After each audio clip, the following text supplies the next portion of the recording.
तुम्ही स्क्रीनवर पाहताय त्या केवळ मुंग्या नाहीत. त्या निसर्गाच्या सर्वात लहान आणि हुशार आर्किटेक्टपैकी एक आहेत. कारण त्यात जे काही बांधतात त्याची आपण कल्पनाही करू शकत नाही. पानांचं घर. या आहेत विणकर मुंग्या. बहुतेक मुंग्या जमिनीखाली राहतात किंवा वारूळ वा पोकळ्या तयार करतात.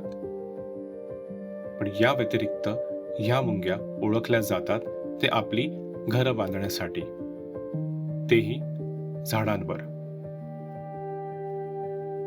पण अशा अविश्वसनीय रचना त्या कशा तयार करतात? इथेच तर कामकरी मुंग्या महत्वाची भूमिका बजावतात. कल्पना करा, डझनभर मुंग्या अतिशय सुसंवादाने काम करत आहेत. त्या पानांच्या कळा पकडतात, अगदी ताकदीने त्यांना एकत्र खेचतात आणि एका पिशवीसारखे घरटे तयार करतात.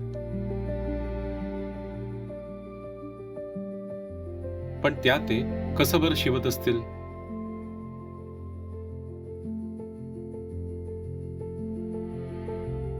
त्या त्यांच्या अळ्यांचा वापर करतात. होय, त्यांच्या स्वतःच्या अळ्या, ज्यातून त्या एक मजबूत रेशमी धागा तयार करतात. कामकरी मुंग्या त्यांना हळुवारपणे पुढे मागे फिरवतात, ज्यामुळे अळ्या रेशीम विणतात आणि पानांना एकमेकांशी जोडतात. परिणाम, एक मजबूत वॉटरप्रूफ ऑल सीझनसाठी योग्य असं घर.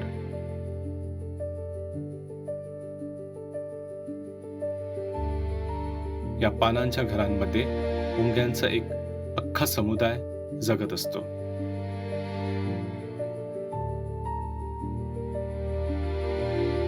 एक राणी, जी त्या वसाहतीचे हृदय असते, ती अथकपणे अंडी घालते.